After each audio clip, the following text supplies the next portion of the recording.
Les élus sont réunis aujourd'hui à Grigny à l'occasion des états généraux de la politique de la ville. Pour eux, il y a urgence, surtout depuis les annonces du gouvernement jugées défavorables au quartier. La suppression de nombreux contrats aidés fragilise la situation de certaines banlieues. C'est le cas dans ce centre de santé de Saint-Denis. Reportage de Flora Sauvage. À la cité des Francs-Moisins à Saint-Denis, l'inquiétude est palpable. Entre les coupes dans le budget de la politique de la ville et le gel des contrats aidés, les associations de ce quartier populaire craignent le pire. Voilà, patientez, le docteur va venir vous chercher. La Place Santé est une institution dans cette cité de 10 000 habitants. Ce centre médical compte 6 médecins, généralistes et gynécologues, Rendez-vous à quelle heure? mais aussi des médiatrices de santé. Ici, on soigne les plaies, au sens propre comme au figuré. C'est pour le bébé ou pour vous? Oui, pour le bébé. D'accord. Pour son vaccin. Pour son vaccin? Ouais. Ouidette occupe un emploi aidé. Après un licenciement, elle a été embauchée pour assurer l'accueil et le tiers payant. Je vous mentirais si je vous dirais que je ne suis pas du tout inquiète. Moi, j'ai un contrat CUI, j'ai peut-être un CDI et je suis peut-être responsable de l'accueil et du tiers payant, mais je suis inquiète parce que c'est quand même un contrat aidé. Et malgré que même si j'ai un CDI, je pourrais être menacée.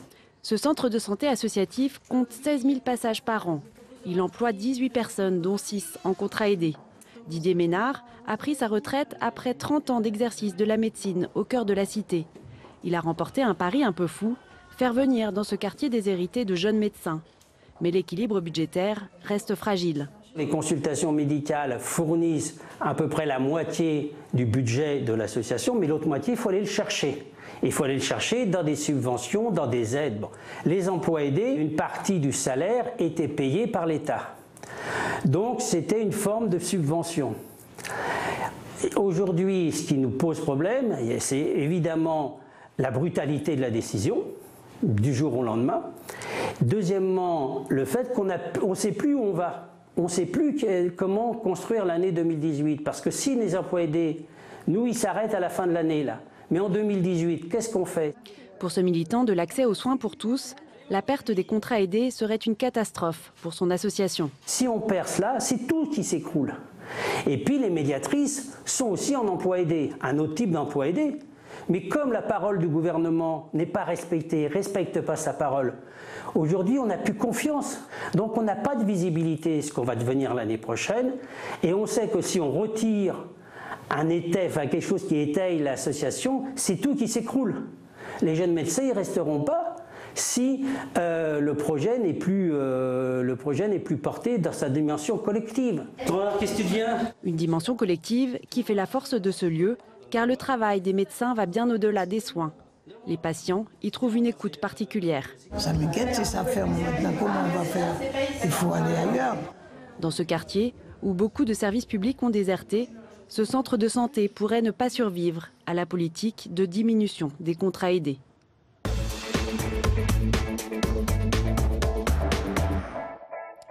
Le débat dans Sénat 360 avec mes invités sur ce plateau. Fabienne Keller, bonjour. Vous êtes sénatrice LR du Bas-Rhin. Vous avez beaucoup travaillé sur ces questions de rénovation urbaine et de banlieue. Merci d'être avec nous. Jean-Philippe Gautret est également sur ce plateau. Bonjour. Vous êtes maire Front de Gauche de Fontenay-sous-Bois, c'est dans le Val-de-Marne. Renaud Epstein est également avec nous. Bonjour. Vous êtes maître de conférence à Sciences Po Saint-Germain-en-Laye, spécialiste des politiques urbaines. Jean-Philippe Gautret, première question pour vous, puisqu'on voit à travers cet exemple de ce centre de santé à Saint-Denis. C'est une menace qui plane sur les contrats aidés. Ça vient fragiliser déjà une politique de la ville mise à mal par des décisions de l'exécutif. Quel regard portez-vous justement sur toutes ces annonces? Je suis très inquiet. Le message du président hier ne nous a pas rassurés. D'abord parce qu'il a malheureusement dit que nous étions jaloux des baisses d'impôts à hauteur de 4,5 milliards. Or, successivement, nous avons la baisse des contrats aidés. Ça touche notamment le milieu associatif, l'éducation nationale. Moi, j'ai visité des écoles à la rentrée où, malheureusement, ce n'est pas de notre compétence, mais où les directeurs d'école nous demandaient de faire quelque chose. Or, ça met à mal ces questions-là. Et puis, la baisse des APL concomitamment qui met à mal le modèle du logement social en France. J'étais à Strasbourg au congrès HLM il y a 3 semaines.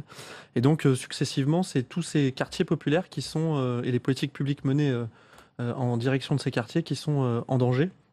Si vous associez au contexte politique où successivement ces derniers gouvernements ont baissé les dotations pour les services publics, parce que dans ces quartiers, il faut surtout des services publics, des hommes et des femmes au service de politiques publiques, nous sommes plus qu'inquiet, mais en colère. Vous aviez beaucoup d'élus aujourd'hui, puisque j'étais présent à Grigny, très en colère. Justement, vous étiez à Grigny, que demandent les élus sur place? Un fonds d'urgence, c'est ça?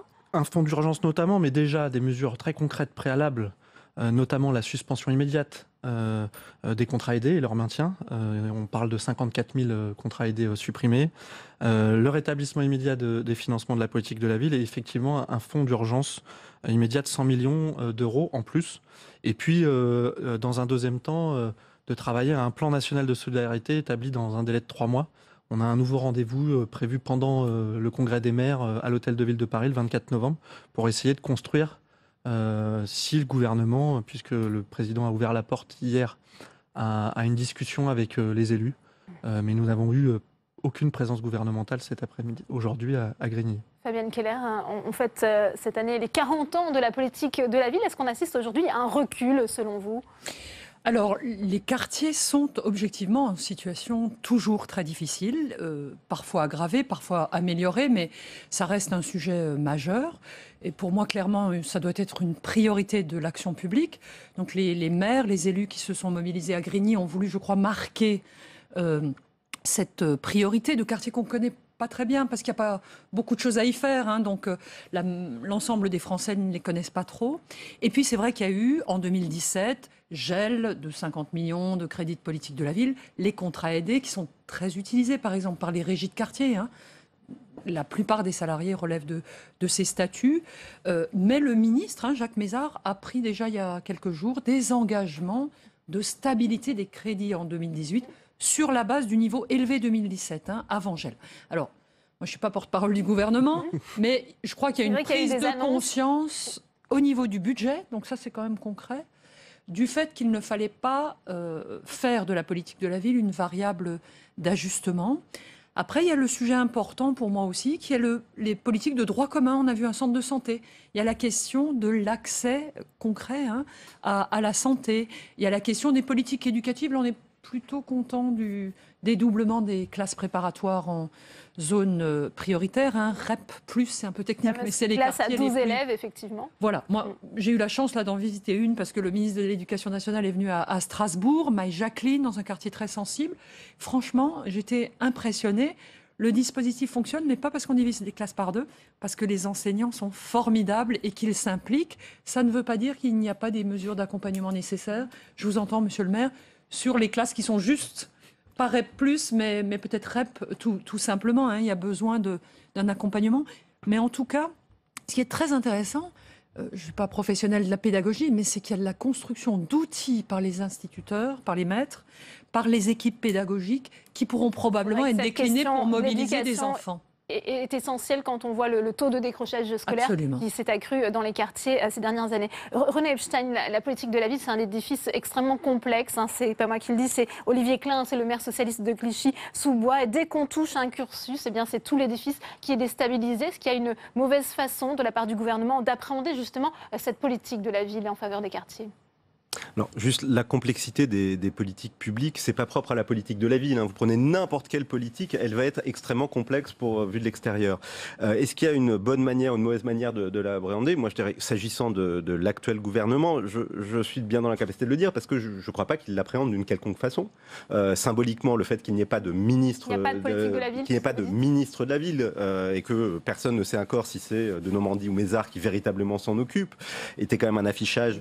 Voilà, il y a une dimension d'affichage qui est importante. C'est pas exact. Monsieur Mézard est à la fois ministre des Territoires ruraux et de la ville et c'est revendiqué que ce soit les deux natures de territoire. Il est venu à des réunions du Conseil national des villes que je co-préside, donc avec Olivier Klein, le maire de Clichy.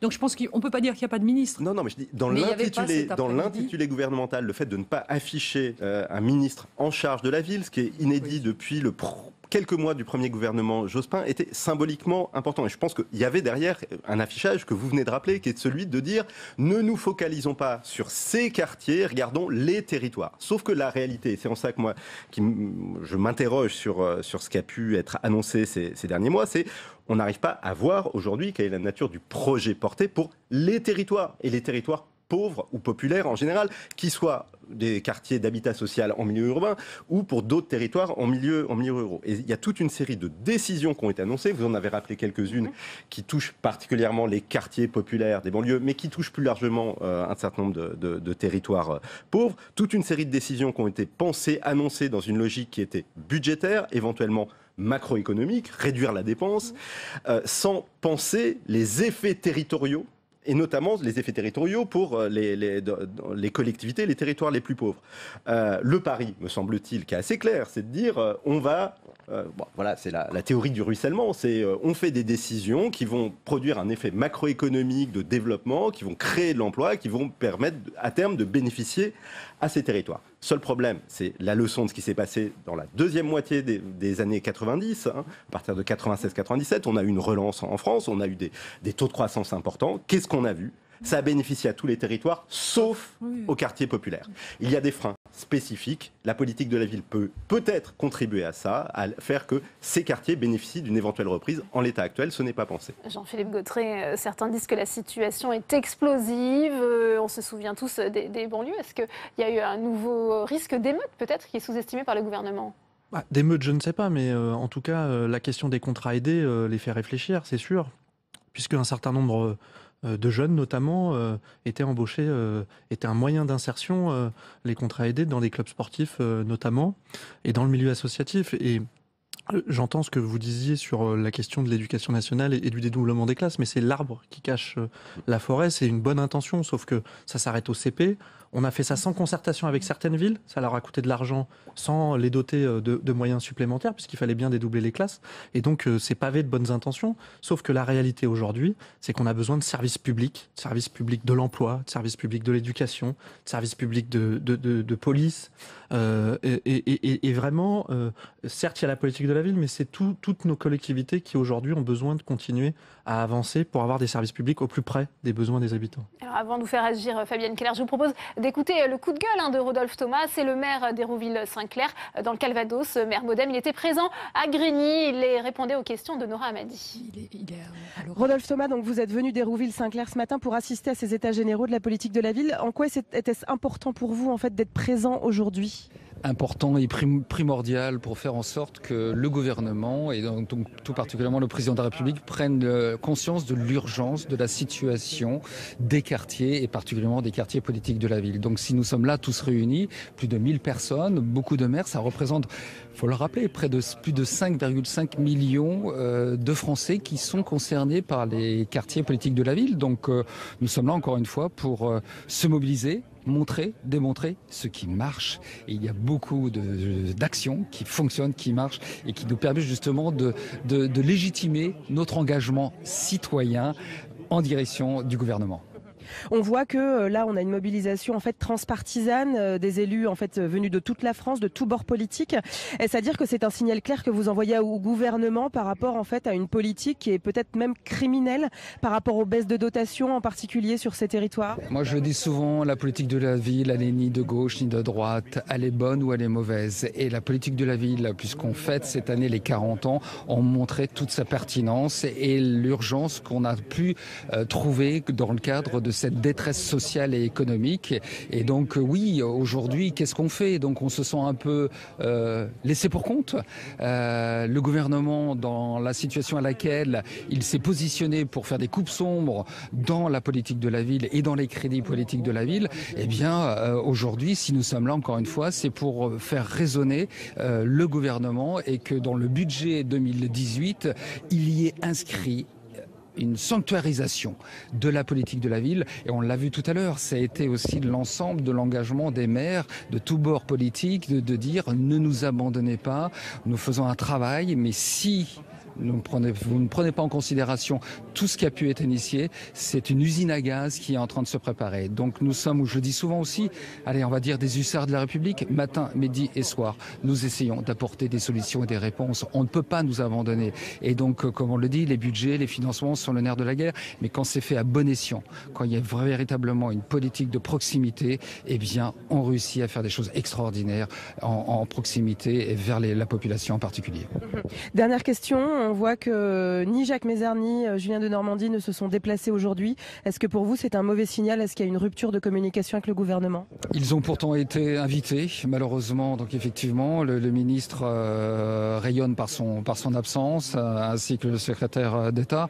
Bon, maintenant, à nous de montrer encore une fois qu'il y a une mobilisation avec l'ensemble des élus. Je crois que c'est ce qui nous importe le plus. Et comme je le disais tout à l'heure, nous sommes de moins en moins représentés à l'Assemblée nationale ou bien encore au Sénat. Car dans le cadre du non-cumul des mandats, nous devons agir fortement, nous les élus, parce que nous ne pouvons plus nous exprimer dans les instances exécutives, que ce soit l'Assemblée ou le Sénat. Et donc c'est pour ça que cette première rencontre des États généraux est très importante. Et donc nous aurons bien sûr à même de nous mobiliser tout au long de la fin de l'année 2017 jusqu'au budget pour montrer que ce gouvernement ne doit pas oublier quand même toutes celles et tous ceux qui s'investissent matin, comme je disais, matin, midi et soir pour la République et pour les quartiers en priorité. Et bien sûr, avant toute chose, en direction des jeunes et des moins jeunes qui souffrent dans les quartiers. Et donc nous devons être entendus et aidés. Merci beaucoup, Rodolphe Thomas. Merci à vous. Merci à vous, Nora. Fabienne Keller, on voit un accord, une unanimité sur le constat de ce qui se passe aujourd'hui dans les quartiers. On sait que les élus appellent à une Grenelle de la fraternité dans les quartiers, à donner un second souffle à cette politique de la ville pour rentrer dans une nouvelle ère. Quelle solution? J'ai envie de vous poser cette question. Alors, les solutions ne sont pas simples, sinon il n'y aurait plus de politique de la ville. 40 ans après les premières vagues, on aurait rendu ces quartiers comme les autres. Moi, j'ai fait un travail là-dessus. En fait, il faut travailler sur tous les leviers. Le levier de l'éducation, qu'on évoquait tout à l'heure, étant absolument majeur. Mais il y a la question aussi du modèle, de l'exemplarité, des possibilités de stage. Un des sujets dans les quartiers fragiles, c'est ce fameux stage de 3e que les enfants font pour commencer à s'intéresser à leur avenir. Et ben, les pauvres, ils n'ont pas accès à des stages. Et souvent, les jeunes filles ont du mal à avoir l'accord des parents pour sortir de leur quartier et donc aller vers un avenir professionnel, une perspective qui les intéresse. Il y a la question de l'accès aux soins et donc de la santé des gens. Il y a la question, alors que j'avais pointé, des référentiels communs, c'est-à-dire la mémoire commune entre les habitants des quartiers fragiles et de l'ensemble des Français pour que le dialogue s'installe facilement quand on se rencontre. Enfin, les quartiers, c'est un enjeu pour la France entière, parce que la ségrégation spatiale reste à l'œuvre, c'est-à-dire que les gens fragiles ont tendance à se regrouper dans ces quartiers, qui ont quelques inconvénients, par exemple que leur fiscalité locale est très élevée, donc ça ne donne pas du tout envie aux classes moyennes de s'y installer. Donc il y a une série de phénomènes cumulatifs, donc il est vraiment important, c'est l'honneur de la République, de proposer le même avenir aux jeunes des quartiers qu'à tous les jeunes de France. Renaud Epstein, Fabienne Keller parle de ségrégation spatiale. On se souvient des mots très durs de Manuel Valls qui avait parlé d'apartheid territorial. Est-ce qu'aujourd'hui, on peut sortir de cette situation ? Alors on ne va pas revenir sur la controverse sur la question de l'apartheid. Est-ce qu'on peut sortir des situations de ségrégation territoriale ? Écoutez, en tout cas, ce que les historiens nous apprennent, c'est que la ségrégation est consubstantielle de la ville moderne. Alors, est-ce qu'on peut aujourd'hui sortir des situations qui sont celles de nos villes ? On a investi depuis 2003 44-45 milliards d'euros pour organiser la démolition, reconstruction d'à peu près 500 quartiers. L'objectif qui était initialement fixé était un objectif de production de la mixité sociale. Le résultat est très net. La rénovation urbaine a transformé le visage des quartiers. On a réinvesti, les pouvoirs publics ont réinvesti dans des quartiers qui avaient été délaissés et c'est très bien comme ça. La population n'a pas changé. C'est le fameux plan Borloo. Et c'est peut-être très bien comme ça. Voilà, les pauvres, les minorités, les immigrés ont le droit d'avoir un cadre de vie de qualité. Peut-être que ce qui pose question, c'est est-ce que le cadre de vie, est-ce que derrière le cadre de vie, il y a les mêmes opportunités d'accès à toute une série d'offres urbaines, d'opportunités. Est-ce que la question, elle me semble être là. C'est peut-être pas le problème, est peut-être moins celle d'avoir des pauvres ou avoir une concentration de pauvreté, et celle des opportunités d'accès. Pas d'impact sur la mixité sociale, mais quand même des points positifs dans tous les crédits qui ont été accordés pour la rénovation urbaine. Des points positifs. On a refait des quartiers, on a réinvesti dans des quartiers qui méritaient de l'être. Voilà, mais ça ne résout pas la question sociale. Bon. J'ai d'ailleurs signalé cette question-là, puisque Jean-Louis Borloo était présent et son initiative a été saluée, et c'est vrai. Mais il y a la question, on a salué la question urbaine et se pose la question des politiques publiques menées. Et aujourd'hui, la vraie question, c'est celle-là. Moi, je fais partie, enfin, je suis le maire d'une ville en petite couronne, donc qui est très intégrée à la métropole du Grand Paris, au fait métropolitain. Et nous, on porte le fait d'une ville accessible à tous, quelle que soit sa catégorie socio-professionnelle, socio-économique. On porte la question des transports, les investissements majeurs. C'est très important. La question de la mixité avec le logement, nous on a 33% de logements sociaux et ça nous va très bien et on a une forte mixité sociale. Voilà. Au-delà des questions de santé, on a 2 centres de santé, ils sont très importants. La question de la désertification médicale, même pour une ville qui a des quartiers populaires mais qui est aussi une ville attractive puisqu'il y a du développement économique, cette question elle est posée partout. Question de l'éducation, oui, effectivement, il nous faut des politiques de droit commun qui visent à lutter contre la spéculation foncière. Notamment dans les grandes métropoles, là où dans les zones denses, et faire en sorte qu'on ait des politiques de droit commun qui permettent à tout un chacun de vivre décemment avec des politiques publiques qui permettent de gommer les inégalités. Il y a de l'égoïsme territorial aussi, Fabienne Keller, en ce qui concerne la péréquation entre les communes riches et les communes pauvres. L'égoïsme, non, il y a une réalité. En fait, ce n'est pas un apartheid parce que ce n'est pas volontaire. Hein. C'est une ségrégation qui s'est opérée. C'est la faute à tout le monde et à personne. C'est des mécanismes très forts qui sont à l'œuvre et qui fait que des populations fragiles se regroupent plutôt dans certains quartiers. Moi, je ne crois pas que ce soit une situation satisfaisante. Et tout ce qui peut aller dans un sens de mixité, de diversité, de croisement de l'autre, qui est différent de moi, va dans le bon sens. Pour toute la population, parce que c'est plutôt la vision républicaine à la française, et ça passe par probablement des politiques énergiques sur tous les champs que vous avez décrits. C'est vrai que le plan Borloo, j'ai envie de dire, c'était le minimum nécessaire pour pouvoir travailler avec les personnes. Tant que vous n'habitez pas un endroit qui est à peu près correct, que vous ne pouvez pas emmener vos enfants jouer sur l'espace public en sécurité, que votre appartement n'est pas correctement isolé pour ne pas profiter du match de foot en temps réel du voisin ou du petit rassemblement un peu bruyant de jeunes, vous ne pouvez rien faire sur les autres questions. Mais voilà, il faut, je pense, qu'il y ait une prise de conscience collective de l'importance d'accompagner notamment les jeunes qui sont très nombreux dans les quartiers fragiles. Hein, on peut estimer qu'ils sont à peu près 2 fois plus nombreux que dans la moyenne des quartiers français. Donc c'est une jeunesse qu'il faut accompagner, à laquelle il faut donner de l'espoir. Moi je pense aux filles en particulier, qui auront le droit d'avoir de l'ambition scolaire. Or par exemple dans les statistiques, après 16 ans, elles sont les meilleures en classe, mais elles sont moins nombreuses passé 16 ans. Donc ça c'est des choses qu'on ne peut pas accepter au sein de la République française. Leur donner de l'ambition, valoriser des exemples des personnes qui ont réussi, encourager toutes les actions d'accompagnement qui sont souvent limitées en nombre, mais qui sont les seuls de nature à donner un nouveau chemin.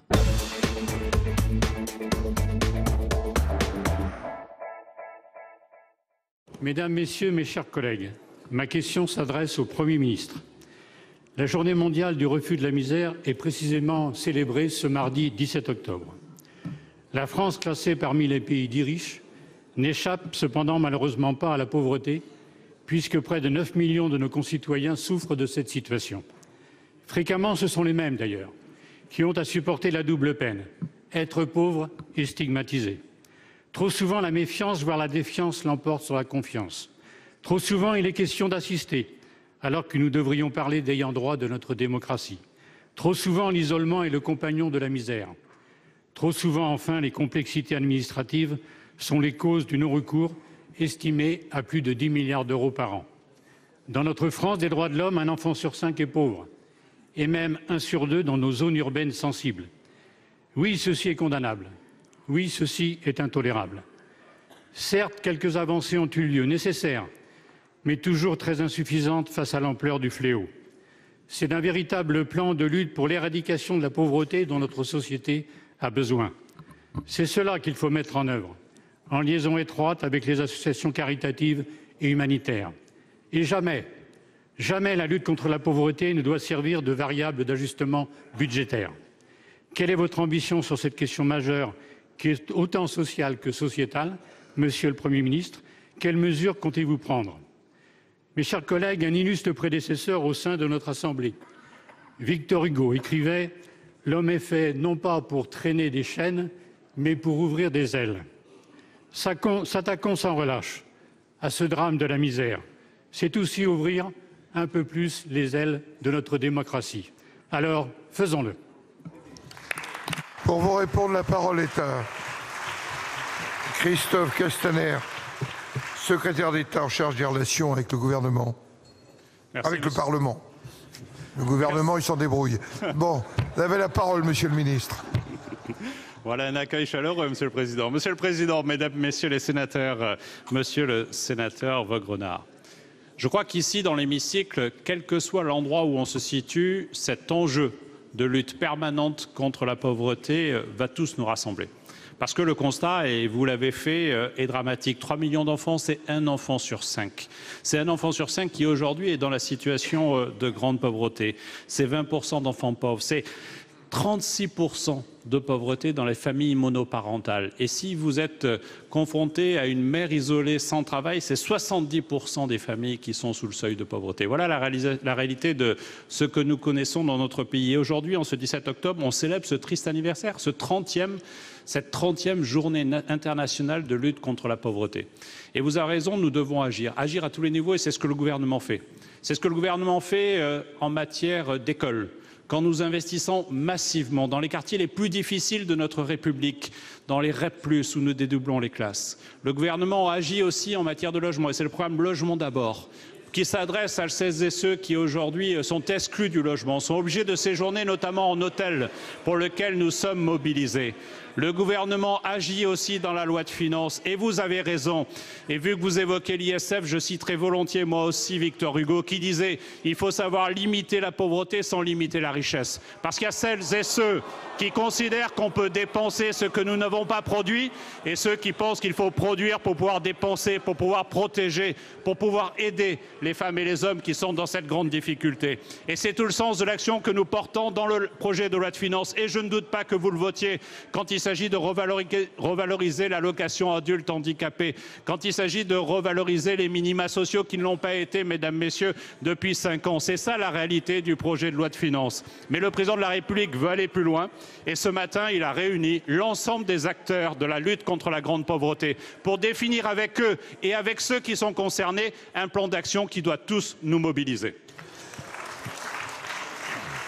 Mes chers collègues, faute de ministre du Logement, cette question va donc s'adresser au ministre de la Cohésion des Territoires. Les déclarations du président dimanche ont suscité une profonde indignation. Il a ainsi déclaré, et je le cite, « Dans le monde HLM, il y a des réserves. On le sait depuis des décennies. Il y a des acteurs qui ont beaucoup d'argent. » Il poursuit, « Dans le monde HLM, il y a des organismes qui ont de l'argent et qui ne le dépensent plus. On construit une forme de rente. » Mais je vous pose la question, quel est le montant de cette rente, monsieur le ministre? Avez-vous des chiffres à avancer après ces graves accusations? Rappelons que les moyens des offices, comme l'y oblige la loi, sont réinvestis dans l'économie réelle au service des locataires, dans la construction, la réhabilitation, et jamais distribués sous forme de dividendes. Après la manifestation de samedi pour le maintien des APL, plusieurs rassemblements se tiennent aujourd'hui pour la défense de l'habitat social, des locataires et des personnels, des bailleurs sociaux. J'entends dire souvent de la part de ministres, je cite, que la rue ne fait pas loi. Mais monsieur le ministre, la rue, c'est aussi la République sociale qui est inscrite dans notre Constitution. Alors vous devez répondre aux questions posées. Les 3,2 milliards d'euros pris sur 2 ans au logement social et aux bailleurs, à quoi va-t-il servir? Est-ce là que vous allez chercher le financement des nouveaux cadeaux faits aux riches qui coûteront la bagatelle de 4 milliards d'euros? Pour vous répondre, la parole est au ministre de la Cohésion des Territoires, monsieur Jacques Mézard. Monsieur le Président, Mesdames et Messieurs les sénateurs, Monsieur le sénateur Salvodelli.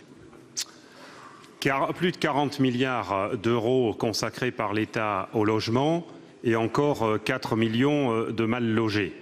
Il y a là une responsabilité collective qui ne date pas d'aujourd'hui. Alors, j'entends votre question, je peux la comprendre, je respecte tout à fait les sensibilités diverses et l'expression aussi de la rue. Et aussi, vous savez, je suis allé au congrès de l'USH, j'ai passé un bon moment comme vous le savez. Ah, mais c'est la vie démocratique. Simplement, je crois que nous avons une responsabilité collective et d'ailleurs le Sénat apporte sa contribution au niveau du travail qui est fait depuis des années ici sur le logement et nous en tiendrons le plus grand compte. Simplement, vous dire que je ne vais pas m'abriter derrière les rapports de la Cour des comptes. Je sais ce que d'aucuns ici peuvent en penser, y compris dans votre groupe. Mais quand même, j'ai souvent entendu ici parler des dodus dormants. Ça ne veut pas dire que toutes les structures HLM sont dans la difficulté. Mais ça veut dire très simplement qu'il y a une grande diversité et qu'il y a nécessité de restructuration, qu'il y a nécessité de mutualisation. Ma porte et celle du secrétaire d'État a toujours été ouverte pour le dialogue avec les bailleurs sociaux. Elle continuera à l'être. Nous avons fait, Monsieur le Premier ministre a fait des propositions de compensation qui ne sont pas neutres. Ce dialogue, je vais, avec l'ensemble du gouvernement, le poursuivre et je suis sûr que nous allons trouver des solutions, c'est le cas de le dire, constructives. Merci, Monsieur le ministre. Chers collègues, pour 27 secondes. Vous apprécierez la réponse à la question. D'abord, Monsieur le ministre, je vous rappelle, vous devez aux organismes HLM, c'est la dette de l'État, 2 milliards d'euros.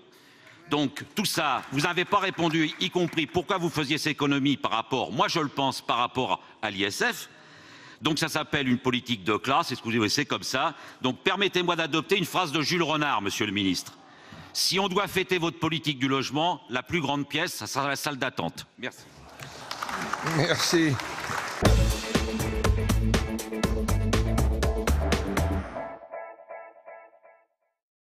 La sénatrice Esther Benbassa s'est rendue lundi à Menton, à la frontière italienne. Membre de la commission des lois, la parlementaire a voulu voir comment se déroulaient les contrôles des migrants, notamment dans les trains. Elle dénonce les contradictions du gouvernement en matière de politique migratoire. C'est un reportage de Jérôme Ramier.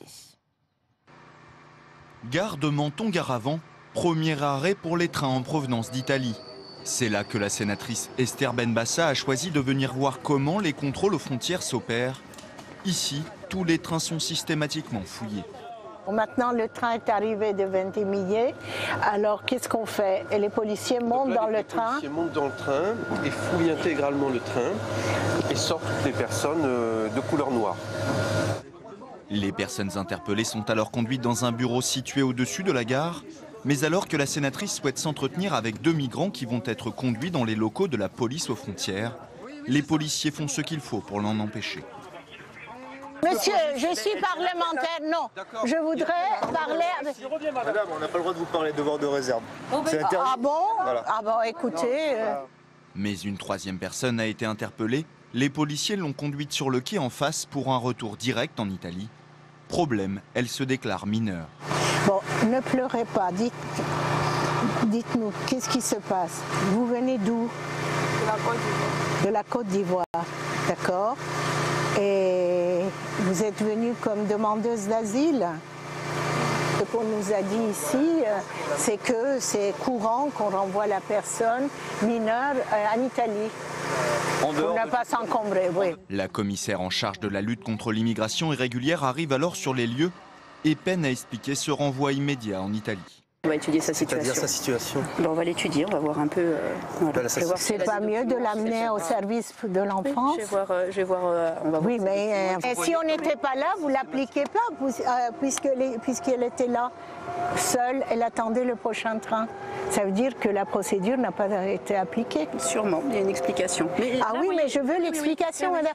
Écoutez, je vous fais confiance. Je suis là, je suis venue de Paris. J'aimerais bien savoir pourquoi la procédure n'a pas été appliquée. Le sujet est sensible, le préfet des Alpes-Maritimes ayant déjà 2 fois été condamné pour violation du droit d'asile.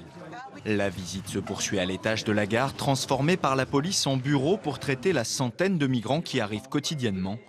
Et à demi-mot, un responsable policier confie, pour les mineurs, appliquer les consignes des supérieurs en les renvoyant directement en Italie. On établit une réquisition. Mais elle n'a aucun papier. Nous, voilà, j'ai le consigne qu'on nous donne. Après, la police aux frontières vous donnera plus d'éléments. Après, après... Esther Benbassa décide ensuite de se rendre à ce poste de la police aux frontières où sont emmenés les migrants. Dans ces locaux, aucune association n'est autorisée à rentrer car ce n'est ni un centre de rétention ni une zone d'attente. Un flou juridique régulièrement dénoncé par les associations. Normalement, les migrants ne peuvent être gardés que 4 heures, mais des témoignages évoquent jusqu'à 1 journée pour certains. Notre caméra ne pourra pas rentrer, mais la sénatrice y a pris des photos et évoque sa visite. La façon dont les choses se passent sont un petit peu, disons, pas très rigoureuses. Et peut-être qu'il faudrait quand même que des ordres arrivent du ministère de l'Intérieur pour qu'on soit plus rigoureux. Dernière étape de la journée, la visite d'un point de contrôle à la frontière. 24 heures sur 24, policiers et gendarmes sirolés, contrôlant les véhicules qui accèdent à la vallée de la Roya. Il y a quelques années, est-ce qu'il y avait ce contrôle? Il y a quelques années, non, ça fait même pas un an. Même pas un an. C'est le préfet qui a décidé. C'est le préfet qui a décidé. C'est lié à l'état d'urgence? Ça faudra lui poser la question, monsieur le préfet. Non. Je pense que oui, quand même. Oui. C'est une zone quand même où il y a beaucoup de passages de migrants et de passeurs. Ouais. Pour Esther Benbassa, cette utilisation de l'état d'urgence qui cible davantage l'immigration que le terrorisme en est un dévoiement. Forte de cette visite de terrain, elle demandera au gouvernement le coût de ce dispositif de surveillance aux frontières. Adeline Hazan, contrôleur général des lieux privatifs de liberté, notre invitée. Elle répond aux questions de Tam Tranui. Le face-à-face, c'est tout de suite.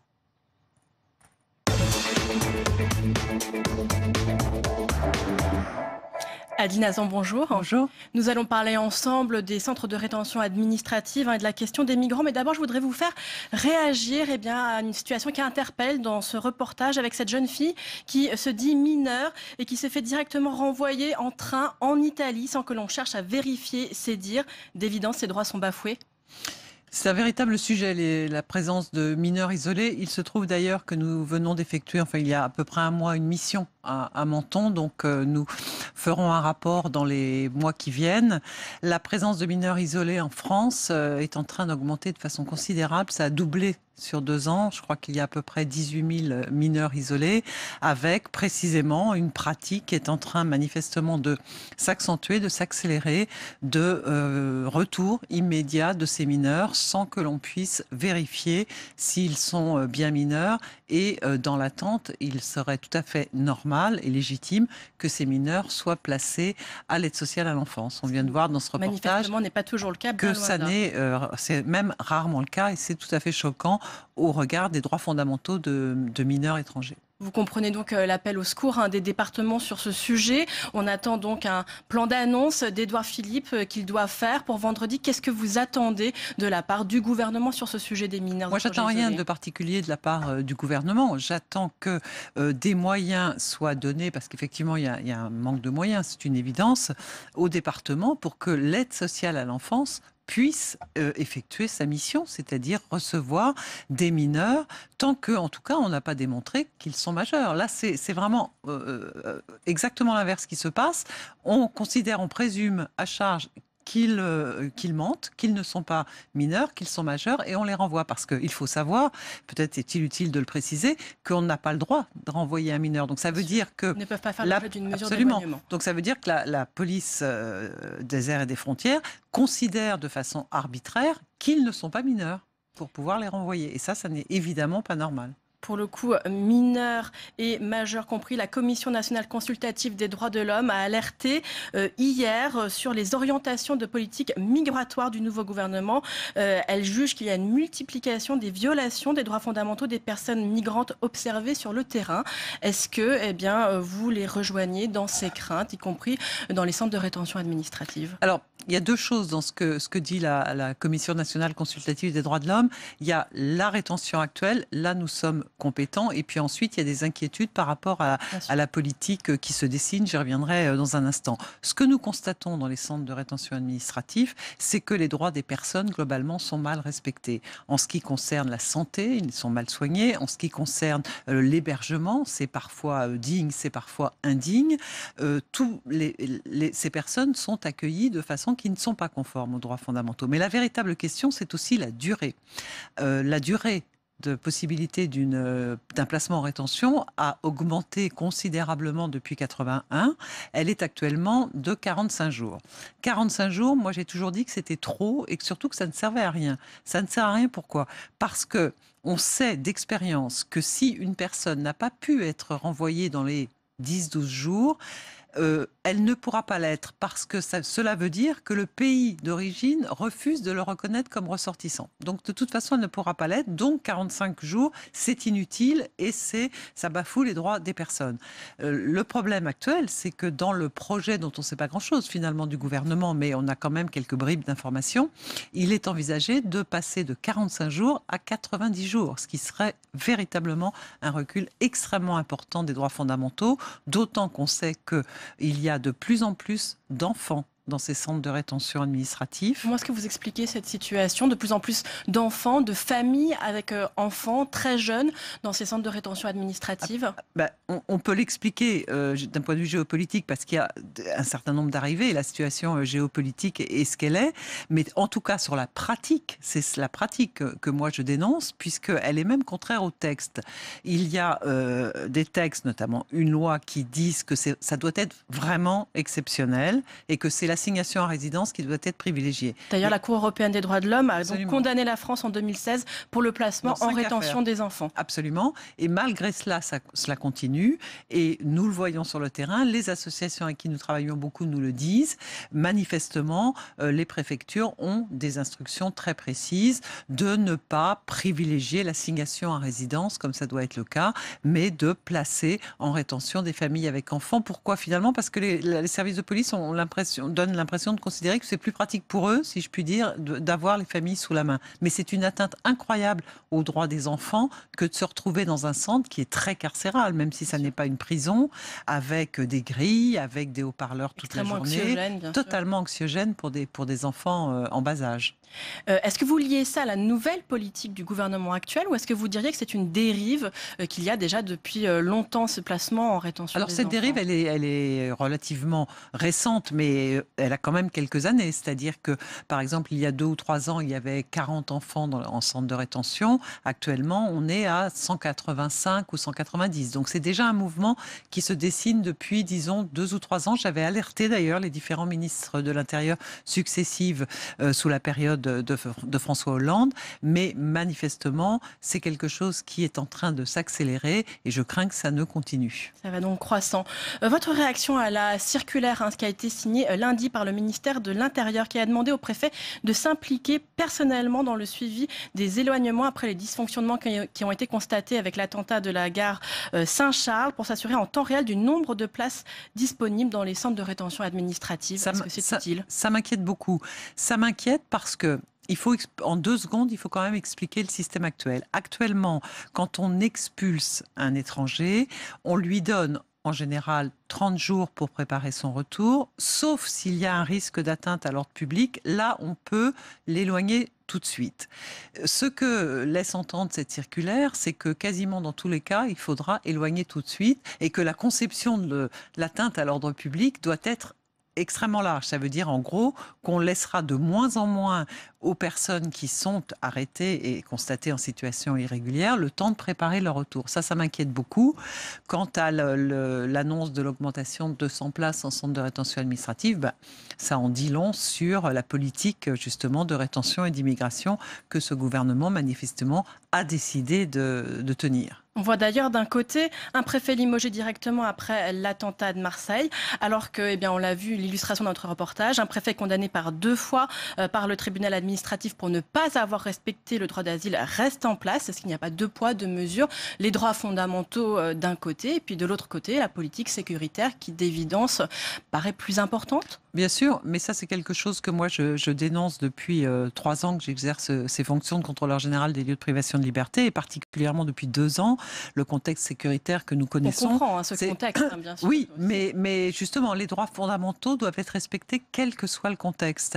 Et malheureusement, ce qu'on constate en ce moment dans tous les secteurs, particulièrement bien sûr sur l'immigration en ce moment, mais dans tous les secteurs, c'est que finalement la notion de droit fondamental, elle passe derrière. C'est-à-dire qu'on n'est plus, comme on l'a été, comme on devrait l'être en permanence, dans la recherche d'un équilibre entre une sécurité qui peut-être doit être augmentée, mais quand même un respect des droits fondamentaux. On a l'impression que finalement, ce respect des droits fondamentaux, c'est quelque chose comme si les gouvernements, depuis quelques années, pensaient que c'était un luxe qu'on ne peut plus se permettre. Et moi, justement, j'attire leur attention sur le fait que, quel que soit le contexte que nous connaissons, on ne doit pas céder sur les droits fondamentaux.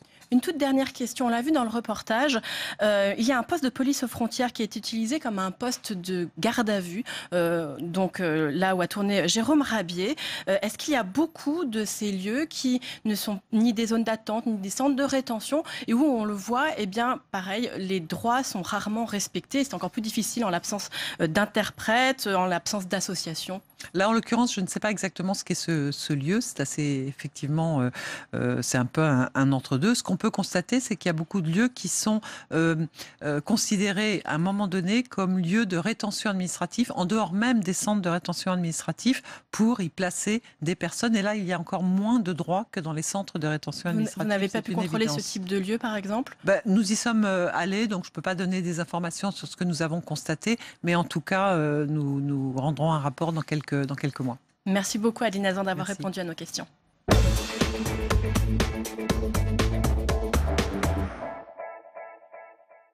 On en vient à présent à cette police de sécurité du quotidien annoncée cet après-midi par Emmanuel Macron. On sait que certaines communes sont déjà candidates pour expérimenter le dispositif. C'est le cas à Dijon. Alors avant d'en parler avec mes invités, voyez ce reportage de Sandra Cerquera. La police municipale patrouille chaque jour dans les rues de Dijon. Une présence sur le terrain pour tisser des liens avec les habitants, plus que d'interpeller. Ce sera l'une des principales missions de la future police de sécurité du quotidien, voulue par Emmanuel Macron. Bonne journée. Une manière de prévenir les violences, récolter des renseignements ou encore repérer des basculements radicaux. Selon de récentes études, 84% des Français sont favorables au retour de la police de proximité, supprimée par Nicolas Sarkozy en 2003. Peut-être dans certains quartiers, il y aurait besoin d'une présence plus importante, non pas forcément répressive, mais une présence qui serait quand même, au niveau des incivilités, sans doute indispensable. Pour cette adjointe à la sécurité aussi, le retour d'une telle police est nécessaire.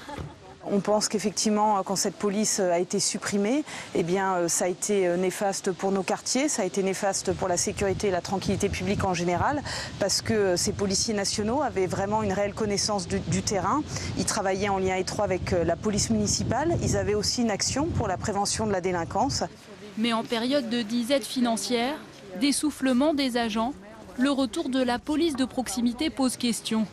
Avec quels effectifs, quel financement ? Les contours de la réforme restent encore très flous. C'est sûr, sur le terrain, on a besoin de policiers nationaux supplémentaires. Les effectifs ont été vraiment réduits. Mais pour moi, la réussite de cette police de sécurité du quotidien ne passera pas que par des effectifs en plus. Il faut vraiment retravailler la procédure pénale pour que les policiers retrouvent l'autorité sur le terrain. Pour le maire de Dijon, la création de cette police du quotidien ne doit pas être un coup de com', mais l'opportunité de réorganiser les services de police pour plus d'efficacité.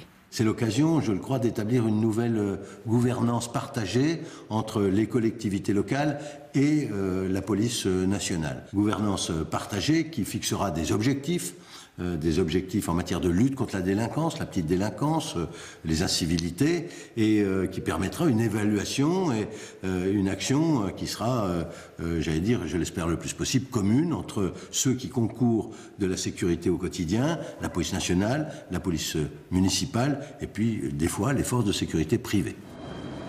Une quinzaine de villes de France seront retenues pour lancer le dispositif dès janvier 2018.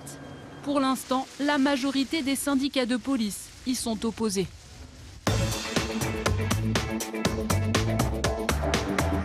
Et on ouvre ouvre tout de suite le second débat de Sénat 360 avec mes invités sur ce plateau. Cécile Cukierman, bonsoir. Merci d'être avec nous. Vous êtes sénatrice de la Loire, membre du groupe communiste qui vient d'ailleurs de déposer une proposition de loi pour remettre cette police de proximité à l'ordre du jour. Merci d'être avec nous. Denis Jacob est également sur ce plateau. Bonsoir. Vous êtes secrétaire général d'Alternative Police. C'est une structure syndicale créée par la CFDT. Vous étiez présent cet après-midi à l'Élysée. Vous avez écouté attentivement le discours du chef de l'État. Vous allez nous dire dans un instant ce que vous en avez pensé. Jacques Demaillard est également sur ce plateau. Bonsoir. Professeur de sciences politiques. Vous êtes directeur adjoint du CESDIP et vous êtes spécialiste des questions de police et d'organisation des forces de l'ordre. Merci d'être avec nous. J'accueille également Alain Richard, vous êtes sénateur La République En Marche du Val d'Oise, ancien ministre de la Défense. Merci d'être sur ce plateau. Et François-Noël Buffet, sénateur Les Républicains du Rhône. Merci à vous. Première question, Denis Jacob. Comment avez-vous accueilli ce discours? On disait que c'était un discours fondateur, très attendu, qui devait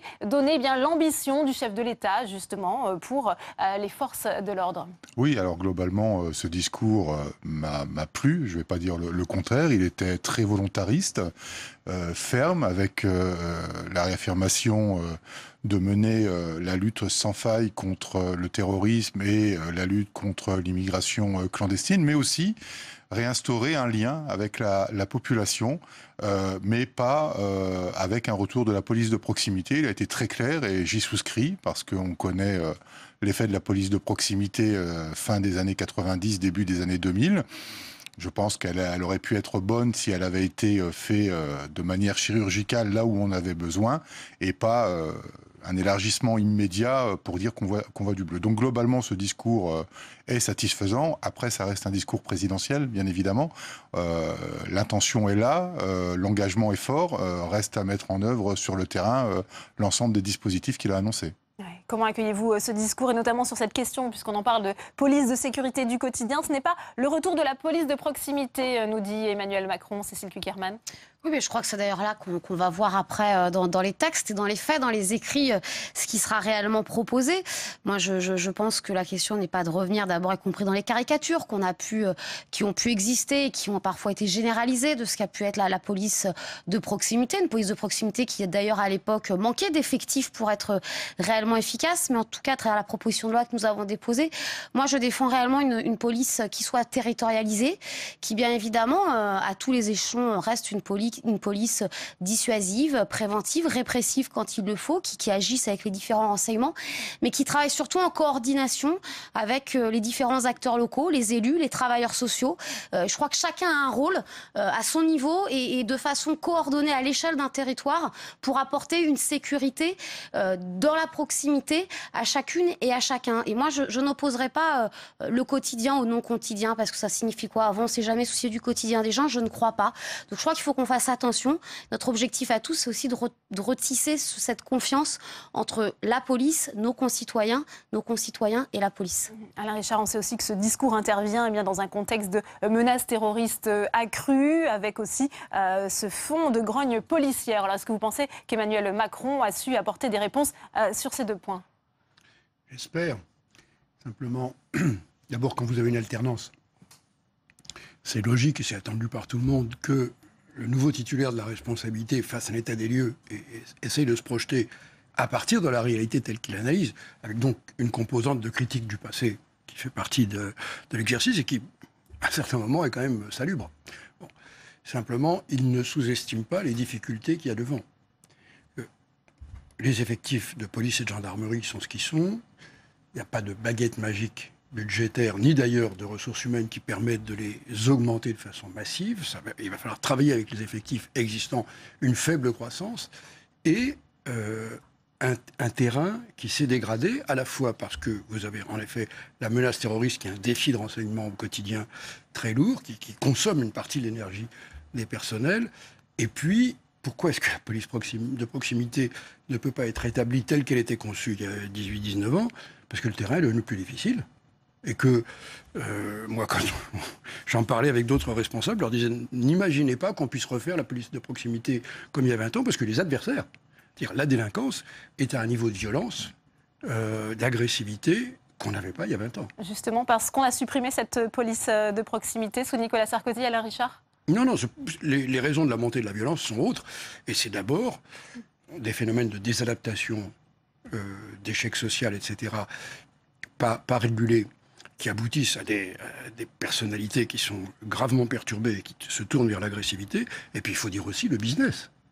C'est-à-dire que les mécanismes d'acquisition, les mécanismes d'accumulation de ressources à travers le deal aboutissent à des constitutions de féodalité qui se défendent de façon de plus en plus violente. Est-ce que nos forces de l'ordre vont pouvoir s'adapter à cette situation décrite à l'instant par Alain Richard, Jacques de Magnard ? Oui, il n'y a pas de facilité. Ce qui est intéressant là dans la situation actuelle, c'est qu'on a une réforme qui est quand même portée par le président de la République. On sait que c'est un sujet qui est doublement difficile. Il faut arriver à convaincre d'un côté les forces de l'ordre. On sait que c'est pas facile dans le contexte actuel. Et on sait que les effets d'une réforme de ce type-là se font pas sentir à court terme. Apaiser les relations police-population, regagner une présence dans les quartiers, ça se fait pas comme ça, ce serait trop facile. Donc le fait que ce soit très porté politiquement, au plus haut niveau de l'État, c'est quelque chose qui est très important parce qu'effectivement, l'idée est bonne, l'orientation est bonne, c'est une orientation de long terme, mais c'est une orientation qui va produire des effets pas immédiats. Donc de ce point de vue-là, on va commencer à les aborder, mais il y a tout un ensemble d'enjeux en termes de formation, en termes de recrutement, en termes de doctrine, en termes d'évaluation qui vont être extrêmement importants pour que cette réforme, qui est une réforme partagée par nombreux pays occidentaux, puisse avoir lieu en sachant qu'on fonctionne toujours en termes d'essais et d'erreurs. En fait, on adapte un dispositif parce qu'il y a une orientation générale, améliorer les relations police-population, et sa mise en œuvre est une mise en œuvre qui demande des adaptations et des corrections. François-Noël Buffet, c'est vrai que certains syndicats de police étaient plutôt réticents à l'idée de cette police de sécurité du quotidien. Ils disent, nous, on n'attend pas des mots, mais des actes, des voitures, de l'armement, des moyens juridiques pour pouvoir travailler. Qu'en pensez-vous ? Oui, c'est ce que j'allais vous dire. On a en mémoire la mobilisation des policiers il y a quelques mois encore, quelques semaines encore, pour dénoncer le fait qu'ils n'avaient pas suffisamment de moyens, notamment de moyens matériels, qui étaient en grande partie obsolètes.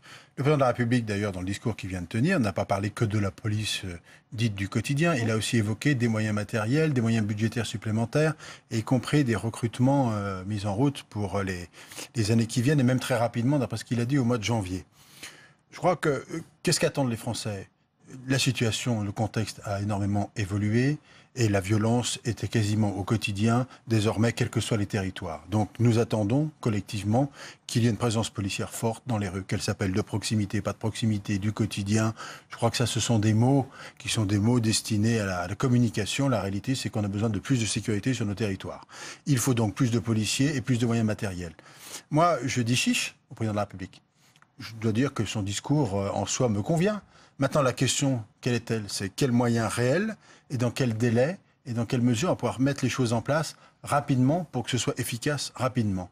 Donc, c'est à l'aune de la réalité des engagements et de leur mise en place sur le terrain que l'on pourra apprécier la nature du discours. Si c'était simplement un discours de présentation ou d'intention, ou si effectivement derrière, c'est ce que j'espère, c'est un discours tact. Ça, je crois qu'on en a besoin et maintenant, en avant, voyons. On parlait de la réticence des syndicats. Je vous propose d'écouter votre collègue socialiste, la sénatrice des Bouches-du-Rhône, Samia Ghali, pour qui cette police de proximité n'est pas du tout adaptée. On l'écoute. Alors on se parle, je peux vous dire que la police a diminué dans les territoires. Voilà, les chiffres à l'appui. Que les CRS ont complètement déserté des quartiers là où ils étaient justement, où ils faisaient un gros travail. Ils ont complètement déserté. On nous parle aujourd'hui d'une police de proximité en 2018, dont acte. Sauf qu'on va envoyer une police de proximité aujourd'hui dans des endroits où le danger est omniprésent. Quand je dis le danger, je mesure mes mots. Aujourd'hui, dans l'état dans lequel sont certains quartiers, je déconseille de mettre de la police de proximité dans ces quartiers, je vous le dis, oui. Denis Jacob, quelle est votre réaction ? C'est pas du tout adapté. On se souvient qu'elle avait demandé l'armée, Samia Ghali, pour certains quartiers. Je pense qu'il faut peut-être pas mettre la charrue avant les bœufs, tout simplement. Aujourd'hui, on est tout juste en train de travailler sur l'élaboration de la police de sécurité au quotidien. J'étais moi-même hier en réunion multilatérale avec le préfet de police. On est en train de dessiner les grands axes de cette police de sécurité au quotidien.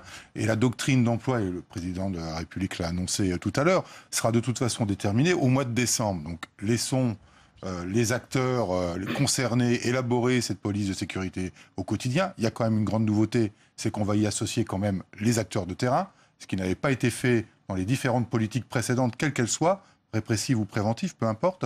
Et il ne faut pas oublier également que ce qui est annoncé par le président de la République, c'est un plan quinquennal, il l'a dit, donc forcément on va voir au fur et à mesure, mais quoi qu'il en soit, on ne rattrapera pas ce qui n'a pas été fait pendant 30 ans. Il va falloir du temps, Jacques de Maillard le disait tout à l'heure, mais comment voulez-vous rattraper la suppression de 13 000 effectifs en quelques années, les rattraper en 2-3 ans? C'est pas possible. Il y a un coût budgétaire derrière tout cela. Alors moi, je suis pas là pour faire de la politique politicienne, je suis syndicaliste, mais les moyens, la mise à niveau de la police nationale n'a pas été anticipée, ne s'est pas faite progressivement, et aujourd'hui, on a un retard. Et je ne parlerai même pas de l'immobilier. Pendant 30 ans, on ne s'est pas attaqué à rénover, réhabiliter les commissariats, on les a laissés se délabrer, puis aujourd'hui, on a 30 ans de retard. Donc, c'est pas avec un budget en hausse, parce qu'il est significatif quand même, le budget sécurité, il est en hausse, mais on ne va pas faire en un an ce qu'on n'a pas pu faire en 30 ans. Il y a cet aspect conditions matérielles qu'on découvre depuis peu sur les forces de l'ordre qui ont manifesté.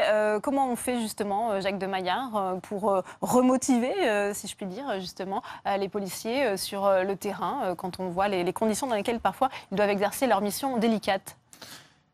Je pense qu'il faut être réaliste en fait sur ces questions-là. Ce que les policiers vivent difficilement, c'est les promesses irréalistes. Donc ce à quoi je suis assez sensible dans la méthode de réforme telle qu'elle est proposée, c'est de fixer un cap général, des objectifs de politique publique assez clairement annoncés, je crois. Et d'expérimenter, un train de discussion est annoncé, la définition d'une première doctrine va s'effectuer, il va y avoir des expérimentations. Ce que dit Samia Ghali, c'est sans doute pas faux, mais il ne faut pas rester sur ça. C'est-à-dire que regagner une présence dans les quartiers, c'est pas quelque chose qui va se faire immédiatement. Est-ce que ça veut dire pour autant qu'il faut rester à cet état de fait et dire il faut une présence militaire? Non. Donc, de ce point de vue-là, il faut se préparer à des stratégies qui sont des stratégies de présence policière avec des alliés. On parlait de la question des partenariats tout à l'heure, qui sont extrêmement importants et qui sont adaptés au terrain dans lesquels on va intervenir. La police de proximité, enfin la police de sécurité du quotidien, pardon, elle repose sur cette idée-là. On adapte les réponses policières aux problèmes qu'on a à traiter. Eh bien, merci Jacques Maillard. Je crois que vous devez nous quitter. Merci d'avoir participé à ce débat. Je voudrais vous entendre aussi, parce que beaucoup de choses ont été dites dans le discours du chef de l'État, sur l'aspect politique migratoire. Alain Richard, on sait que ça fait aussi partie des missions des forces de l'ordre. Emmanuel Macron, qui l'a déjà dit dimanche soir, il veut raccompagner de manière intraitable les étrangers sans titre de séjour. On sait qu'il y a eu cette circulaire de Gérard Collomb aussi lundi pour mettre en œuvre effectivement les expulsions. On sait que certains disent que c'est contraire aussi à la Cour européenne des droits de l'homme. Non, bien sûr que non. Simplement, ça se heurte à d'énormes difficultés administratives et juridiques, et aussi au fait que la grande masse de l'immigration irrégulière vers notre territoire, elle est organisée. C'est-à-dire que les filières de gestion, de conduite de cette immigration connaissent de très près les particularités de notre système juridique, et donc tout est organisé pour que la reconduite effective soit quasi impossible.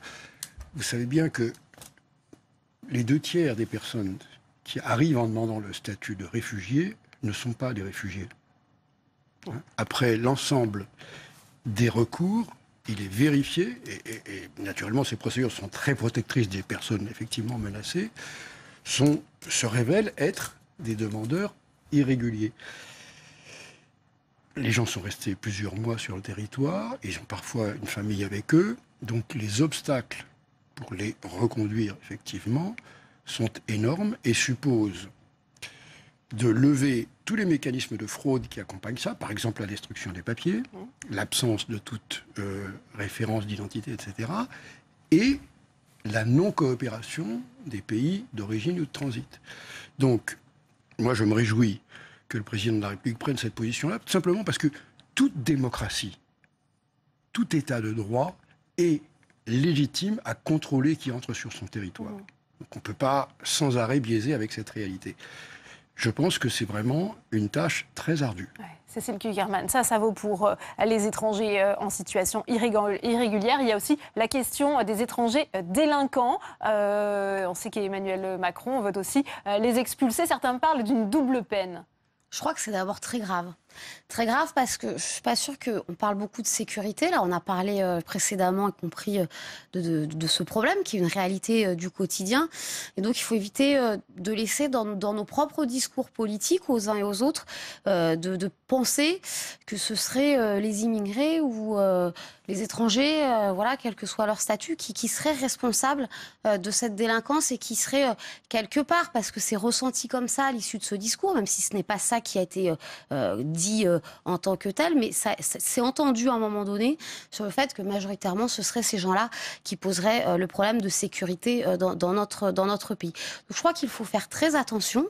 Il est bien évidemment, comme l'a rappelé Alain Richard, légitime qu'un pays ait un droit de regard sur qui rentre dans son pays. Après, je pense qu'on a aussi renforcé un certain nombre de critères qui font qu'on a des gens aujourd'hui qui ne peuvent pas rester, qui auraient pu rester il y a quelques années.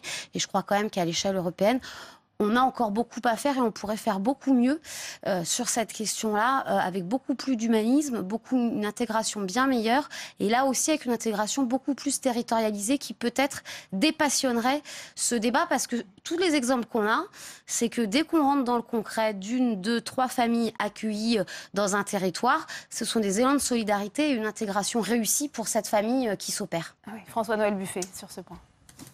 Sur ce point, ma position est connue depuis longtemps.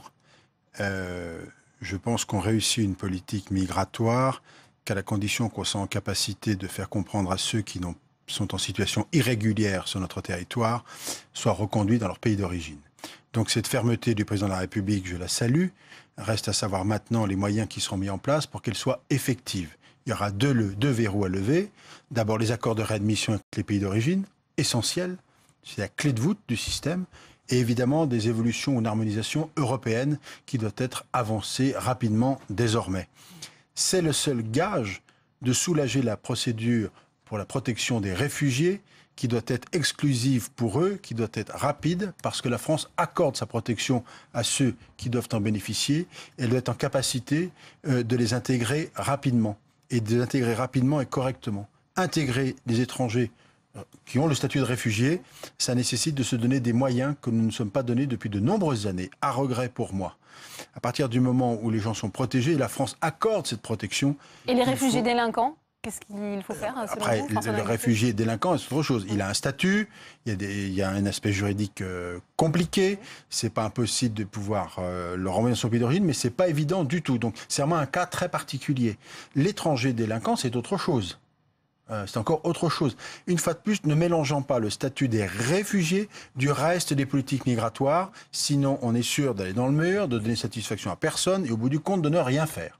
Donc je pense que là-dessus, il faut être vraiment avoir un discours de vérité. Oui, un étranger en situation irrégulière qui de surcroît commet des infractions doit pouvoir être reconduit dans son pays d'origine. C'est un principe normal, naturellement. Les procédures doivent être respectées afin que les droits de chacun soient respectés.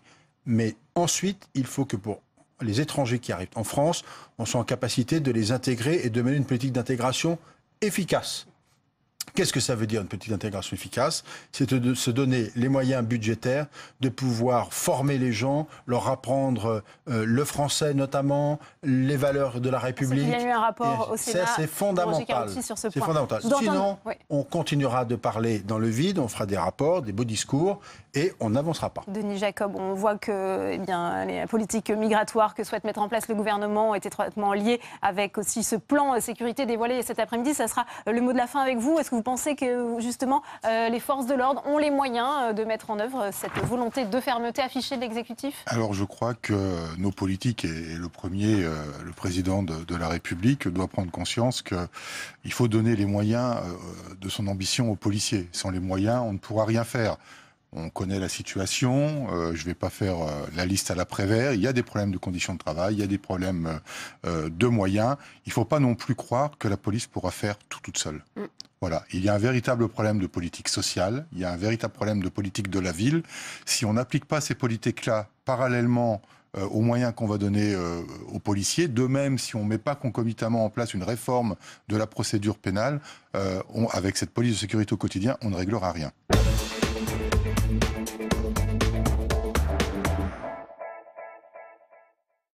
Sophie Orange, bonjour. Vous êtes maître de conférence en sociologie à l'Université de Nantes. Merci d'être avec nous. Patrick Fauconnier, bonjour. Vous êtes journaliste, spécialiste des questions d'éducation, auteur de Université, innover ou sombrer, publié aux éditions Fauve en 2017. Merci d'être avec nous. Abdoulaye Diarra est également sur ce plateau. Bonjour, vous êtes le vice-président de l'UNEF, c'est l'Union nationale des étudiants de France. Et j'accueille enfin François Germinet, bonjour, président de l'Université de Cergy-Pontoise. Première question pour vous, François Germinet. Est-ce que vous pensez bien que les 3 mois de concertation avec les principaux acteurs du secteur vont permettre de clarifier les conditions d'accès à l'université ?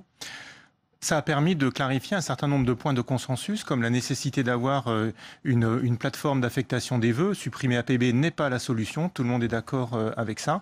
Ça va permettre aussi de mettre l'accent sur l'orientation au lycée. Et puis après, nous avons des points de dissensus, bien sûr, comme les prérequis et puis l'effet qu'ils peuvent avoir ensuite sur l'entrée dans le supérieur.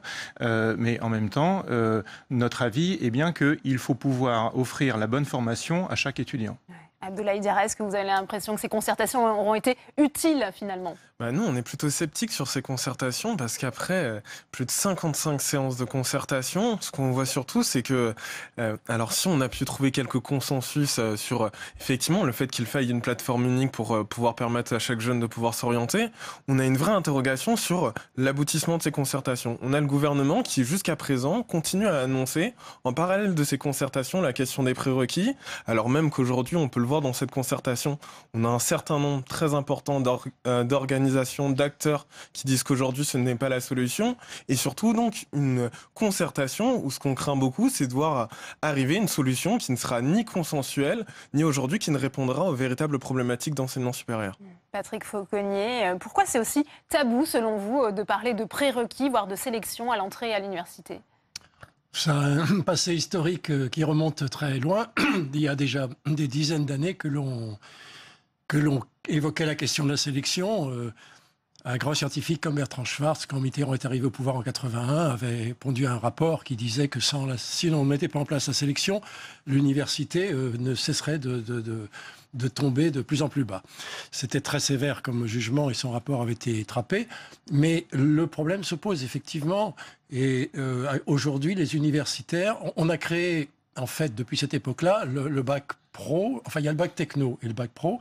Et il faut bien voir qu'un bachelier sur 2 aujourd'hui n'est pas un bachelier général, mais un bachelier techno ou un bachelier pro. Et j'estime que l'enseignement supérieur n'a pas su s'adapter à l'irruption de ces très nombreux bacheliers. Les bacheliers pro, ils sont passés de 75 000 en 95 à 175 000 aujourd'hui. Il y avait les IUT, il y avait les BTS pour eux, mais ça n'a pas fonctionné comme ça, parce que les IUT... Ils n'ont pas leur place dans les universités, les bacheliers IUT, c'est l'université, mais sélective. Et ils marchent très bien. Donc, ça pose une question. C'est vrai que beaucoup de jeunes, en fait, aujourd'hui, sont passés par des cursus sélectifs. Il n'y a plus qu'un jeune sur 2 dans le supérieur qui n'est pas dans le sélectif. Mais alors, du coup, ça donne l'impression, comme le dit le professeur Beau de Paris 1, que ceux-là, ils sont dans la voiture-balai de l'université. C'est très vexant pour les programmes non sélectifs de voir arriver ceux qui se sont cognés à toutes les autres portes et prennent ça par défaut. Ça ne peut pas fonctionner comme ça. Qu'est-ce que ça dit de notre système universitaire, toutes ces crispations autour de cette question de sélection, de tirage au sort, de ce système APB? On nous annonce qu'il sera supprimé. Moi, je trouve que ça montre surtout que les gens qui parlent de l'université ne la connaissent pas tant que ça, parce que finalement, ce qu'on voit, c'est que des diagnostics qui sont relativement faux, puisque ce n'est pas à l'université qu'on trouve les étudiants qui sont le plus là par défaut. C'est pas là non plus qu'on trouve le taux d'abandon le plus élevé.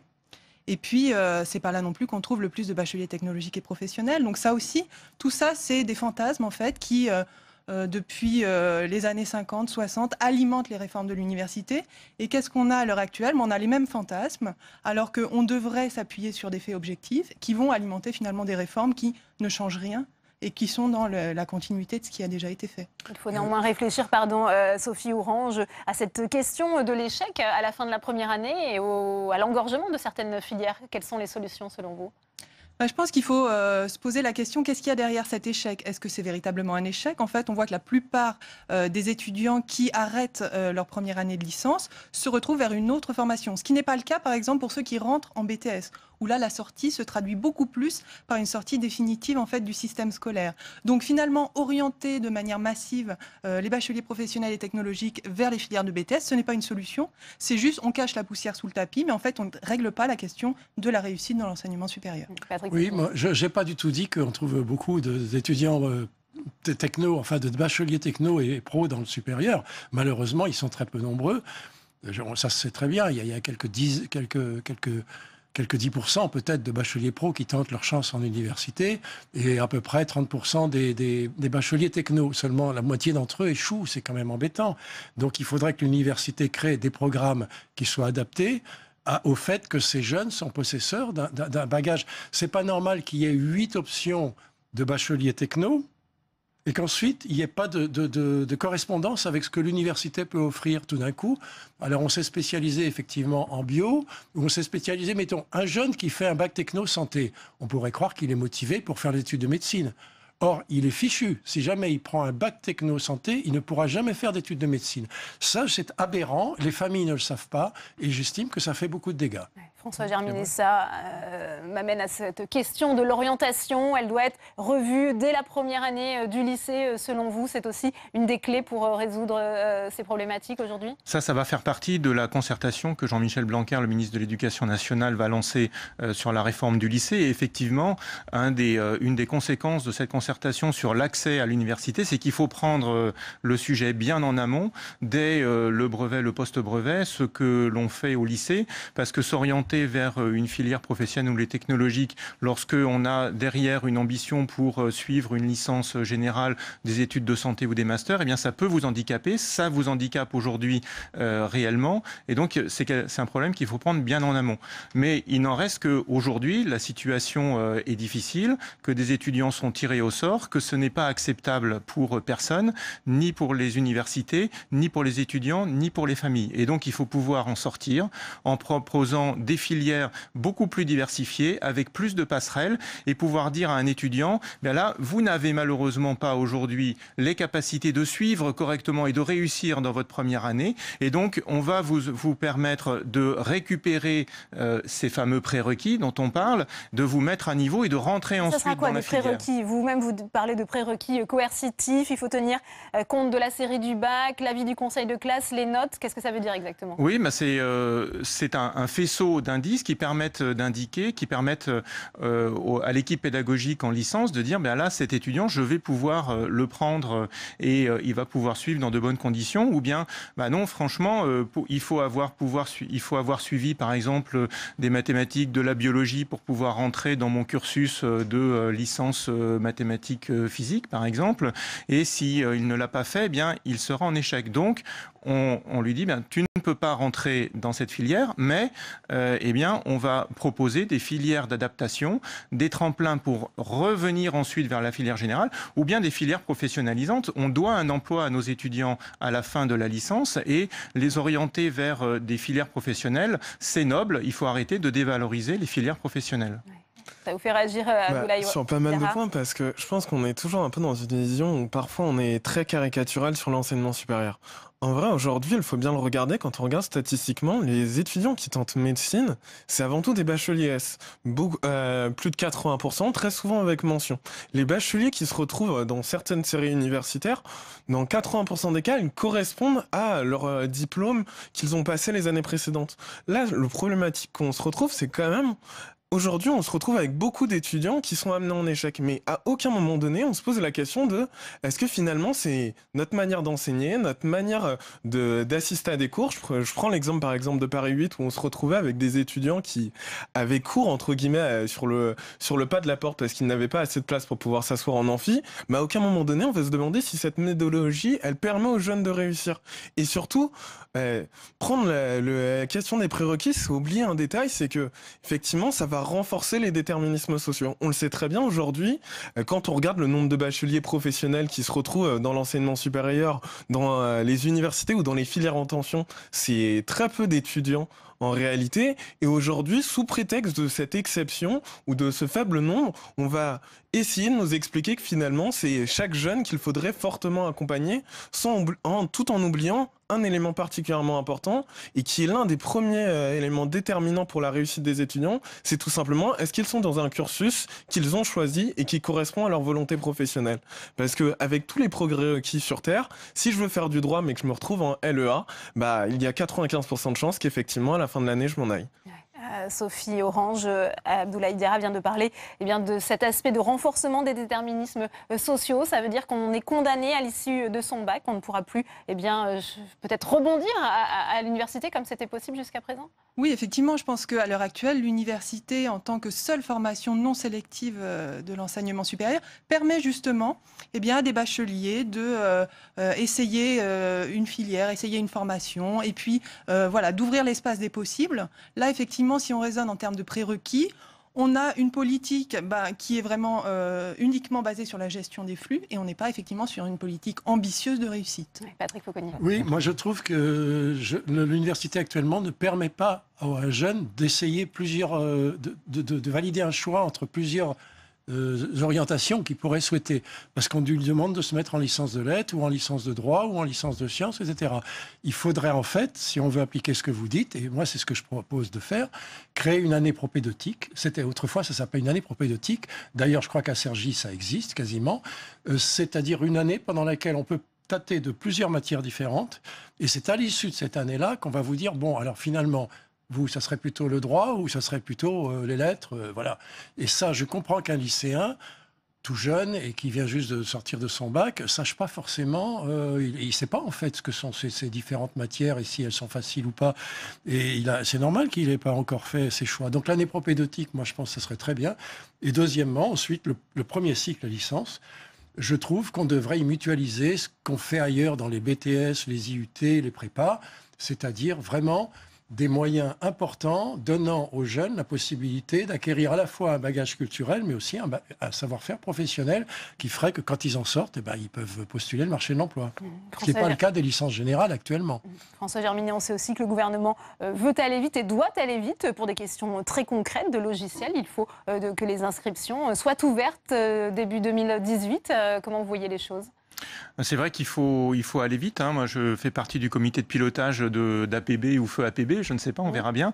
Mais en général, c'est au mois de novembre qu'on décide des tout derniers arbitrages et on indique comment paramétrer et que les universités commencent à finaliser leur capacité d'accueil et puis leur offre. Donc, si quelque chose doit être modifié, il faut que d'ici janvier, ça soit absolument réglé. Donc, il y a urgence. Ouais. Sur ce point, Abdoulaye Diarra. Justement, c'est un peu l'inquiétude qu'on a, c'est qu'on pense qu'aujourd'hui, on essaie de nous faire une réforme en urgence qui est censée répondre sans moyens supplémentaires pour l'enseignement supérieur, ou du moins suffisant, essayer de régler l'ensemble des problématiques en 5 semaines. Et surtout, pour revenir sur la question de l'année propédeutique, nous, on a beaucoup d'interrogations, notamment quand on regarde tout simplement les résultats actuels. Si les étudiants ils ne vont pas dans ces années, c'est pas parce qu'ils ne veulent pas se remettre à niveau, c'est tout simplement parce que partir pour minimum 4 ans de licence, ça a des coûts financiers particulièrement importants pour les jeunes. Ça veut dire qu'effectivement, quand on vient d'un milieu social qui est moins favorisé que d'autres, effectivement, ça veut dire minimum 4 ans de licence, puis minimum 2 ans de master, sans compter la possibilité de redoublement, sans compter le fait qu'aujourd'hui le système d'aide sociale n'est pas adapté. Effectivement, ça fait qu'aujourd'hui on se retrouve avec de nombreux jeunes qui sortent de l'enseignement supérieur, et surtout, nous on prend souvent l'exemple un peu de Paris 2 Panthéon-Assas, qui aujourd'hui met une filière où ce qu'on voit, c'est qu'on enlève une partie des matières complémentaires, donc pas fondamentales dans la la poursuite d'études, mais qui permet de rattraper tout un tas de travail méthodologique, de tutorat avec un encadrement qui est renforcé et qui fait qu'on n'a pas besoin de rajouter des années supplémentaires, mais qu'on permet à un jeune de pouvoir renforcer ses acquis. Et par ailleurs, avec un succès, cette licence, elle se fait sur la base du volontariat, avec une majorité d'étudiants qui y vont volontairement et qui réussissent les années suivantes. Malheureusement, ça a un coût. Et aujourd'hui, ce qu'on voit, c'est que le ministère, il veut pas investir pour pouvoir faire en sorte que cette réforme, elle marche. Et donc, plutôt que de faire ça, on préfère utiliser des prérequis qui, globalement, feront en sorte qu'on aura moins de jeunes. Alors, le gouvernement annonce quand même un plan étudiant qui doit accompagner les décisions qui seront prises à l'issue de la concertation. Sophie Orange, on sait qu'il y a quand même des initiatives d'universités comme Grenoble, par exemple, qui, pour ce qui est de la première année de médecine, a supprimé les cours magistraux, renforce les TD. Il y a quand même des expérimentations sur le terrain qui pourraient inspirer, et bien plus généralement, le modèle universitaire français, notamment sur la question du taux d'échec. Alors c'est vrai qu'à l'heure actuelle, la pédagogie est très à la mode dans les universités, mais on voit que plus souvent là, ce qui est mis en place, c'est souvent des cours en distanciel, dont on sait qu'ils défavorisent les étudiants qui sont issus des milieux les plus fragiles et qui n'ont effectivement pas forcément tout le bagage des autres. Donc voilà, j'ai l'impression qu'on fait beaucoup de choses. Là encore, je suis d'accord avec mon voisin de table que très rapidement et que finalement on recycle en fait des débats qui ont lieu depuis les années 50, encore une fois, avec des mêmes solutions qui ne changeront pas grand-chose. Et le fantasme de la sélection, ça n'est pas corrélé. La sélection n'est pas corrélée avec plus de réussite et le taux d'abandon sera le même avec la sélection. Ouais. François Germinet, sur les solutions, les expérimentations du terrain qui pourraient permettre l'ébauche d'une solution. Alors, on a des exemples d'universités qui mettent en place des semestres de rattrapage ou des semestres décalés. On a des universités qui s'occupent des décrocheurs. On repère les étudiants en situation difficile avant la Toussaint. On regarde s'il faut leur proposer une autre filière. Parfois, on appelle les lycées pour voir s'il reste des places dans les BTS parce que c'était leur premier choix et ils ne les ont pas eu. Et parfois, on arrive à les repositionner dans la voie qu'ils souhaitaient. On a également des filières professionnelles en 3 ans qui sont en train de se construire pour ces étudiants en décrocheurs. Bref, il y a une palette et nous, ce que l'on propose à la conférence des présidents d'université, c'est vraiment une offre qui est renouvelée, complétée, diversifiée avec plus de passerelles. Il faudra plus de moyens, on est d'accord là-dessus. Et ce n'est absolument pas une sélection qui exclut les étudiants du supérieur. On est d'accord pour dire que l'université doit accueillir et non pas refuser, mais pas n'importe où, n'importe comment. Il y a des étudiants qu'on envoie aujourd'hui au casse-pipe qui sont en échec. Et moi, je pense que ce sont justement les plus fragiles qu'on laisse ainsi aller à l'université. Il faut qu'on puisse les guider. Nous sommes pour une orientation renforcée, être beaucoup plus en lien avec l'orientation au lycée, mais aussi l'orientation dans nos établissements. Nos services d'orientation font vraiment des miracles au cas par cas en accompagnant les étudiants, en leur faisant prendre conscience du marché du travail, de leurs aspirations personnelles. Et c'est ça qu'il faut travailler et c'est possible. Abdoulaye. Nous, justement, on pense qu'effectivement, il faut rénover l'orientation. Par contre, aujourd'hui, c'est un peu ce qu'on se disait sur les prérequis, mais c'est juste, on a mis une solution abrupte qui est censée régler l'ensemble des problématiques de l'enseignement supérieur, alors qu'en fait, on recycle une vieille réforme qui, finalement, ne porte pas ses effets et, par ailleurs, ne répond pas aux problématiques d'enseignement supérieur, surtout quand on regarde ce qui nous entoure, au-delà des licences qui sont non sélectives, on pense jamais au taux de réussite des étudiants en prépa. On pense jamais au fait qu'effectivement, il y a des jeunes qui sont sélectionnés et qui sont envoyés tous les ans dans le mur. Mais par contre, aujourd'hui, nous, ce qu'on pense, c'est qu'il faut effectivement un véritable service public de l'orientation, mais effectivement, c'est quelque chose qu'il faut repenser en lien avec cette réforme, parce qu'on ne peut pas poser une réforme et après essayer à chaque fois de commencer à observer les lacunes qu'on a oublié de commencer à régler. Et surtout, je prends juste un petit exemple, c'est tout simplement aujourd'hui, quand on regarde le processus d'orientation tel qu'il est fait, il est fait avant tout par de la dissuasion. On a des tests d'auto-positionnement qui nous arrivent en terminale, après qu'on ait fait l'ensemble de nos choix d'études pour nous expliquer que finalement notre filière ne correspond pas à ce que finalement serait notre bagage. On décourage les lycéens, c'est ce que vous dites. Oui, c'est exactement ça. Et surtout, une vraie inquiétude sur la question des prérequis, parce que globalement, on va faire reposer toute l'orientation d'un jeune à l'âge de 14 ans. Au moment où il va choisir entre un lycée général et un lycée professionnel, à partir de ce moment-là, en fonction de s'il a choisi un lycée général ou un lycée professionnel, il verra 90% des portes de l'enseignement supérieur se fermer devant lui.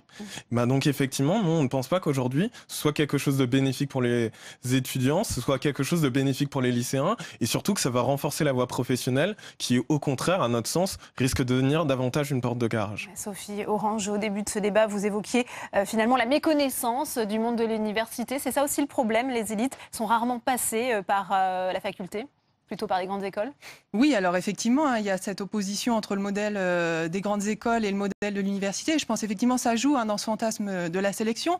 Mais je pense que le vrai problème, c'est que on ne s'appuie pas sur des données objectives pour penser l'université. Alors on pense qu'effectivement c'est une voiture balai de l'enseignement supérieur, alors qu'on sait très bien que les minorités de l'enseignement supérieur, que sont les bacheliers professionnels technologiques et les bacheliers d'origine populaire, vont en BTS principalement. Ce qu'on oublie de dire aussi, c'est que le taux d'échec à l'université n'est pas le plus important des filières de l'enseignement supérieur. On oublie de dire qu'un bachelier professionnel sur 2, quand il rentre en BTS, il échoue. Donc ça ne semble pas poser des difficultés. On oublie de dire effectivement que la plupart des étudiants qui viennent à l'université, ils viennent de façon positive, ont souvent un projet professionnel. Voilà, donc moi je trouve dommage de poser les bases d'un débat sur un constat et un diagnostic qui est complètement erroné en fait. Ouais.